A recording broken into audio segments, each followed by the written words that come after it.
Time now for the morning rush. The young mom caught on security camera throwing her newborn into a Hobbs dumpster is beginning her 16-year sentence this morning.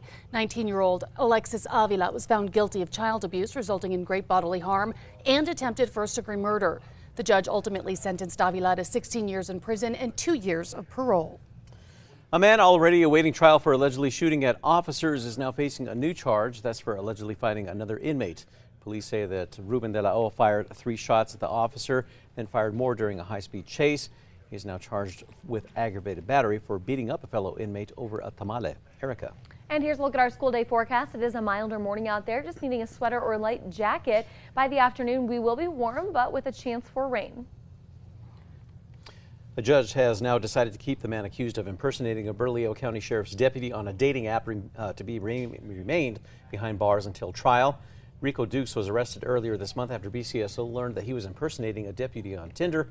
Judge Brett Lovelace ruled Dukes to be held until trial. UNM Hospital is now trying to treat infants exposed to drugs while in the womb without giving them medication. The method is called Eat, Sleep, Console, and it works to bring the family in on the care of the infant. Dr. Jesse Maxwell at UNMH says those babies are 66% less likely to need medication with this approach. Erica. And here's a look at the threat index. It is moderate today as we will see storms across the state and a chance for damaging wind and hail in far eastern New Mexico. The Isotopes are bringing back their Mariachis jerseys for the second time this season as the team gets ready for Cinco de Mayo. Friday's game will include a pregame concert featuring Al Hurricane Jr. and a free jersey giveaway for the first 3,000 fans.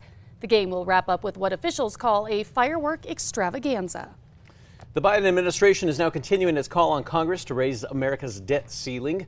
U.S. Treasury Secretary Janet Yellen says that the U.S. could default on its debt as early as June 1st if Congress does not raise the borrowing limit. Defaulting on the nation's debt could trigger significant economic harm. Erica. All right, to check on traffic, the maps are clear and Tracker is heading south on I-25 near the Big I. Everything is moving at speed. A cockroach was seen crawling on the Met Gala red carpet yesterday. The event, famed for its A-list celebrities and extravagant outfits, is a benefit for New York's Metropolitan Museum of Art and marks the opening of the Costume Institute's annual fashion exhibit. Although the Met Gala is invitation only, officials say the cockroach was not invited. Time now for the 5 facts. At number 5, the Isotopes are bringing back their Mariachis jerseys for the second time this season as the team gets ready for Cinco de Mayo. Friday's game against the Sugar Land Space Cowboys is going to mark 5 years since the first Mariachis game. The Topes, they have a lot in store for this Friday. That's including a pregame concert featuring Al Hurricane Jr. and a free jersey giveaway for the first 3,000 fans. The game will wrap up with a fireworks show. At number 4, UNM Hospital is now trying to treat infants exposed to drugs while in the womb without giving them medication. The method is called Eat, Sleep, Console, and it works to bring the family in on the care for the infant. UNMH hopes to take this approach statewide. At number 3, it is going to be a stormy afternoon across eastern and northern New Mexico with a chance for an isolated shower storm in the metro. At number 2, a teen accused of murdering an academy student at a house party remains behind bars after a judge denied his request for release.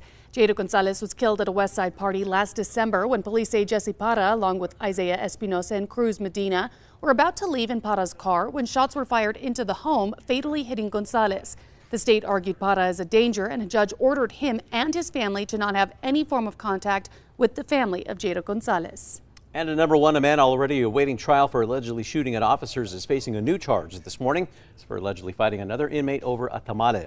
In 2021, a Silver City officer pulled over Ruben de la O. That's when police say that de la O fired 3 shots at the officer, then more during a high-speed chase, leading to attempted murder charges. Now de la O is facing a new charge of aggravated battery for beating up a fellow inmate. One witness claimed that de la O beat the inmate because he ate his tamale. De la O is still awaiting trial for the traffic stop shooting.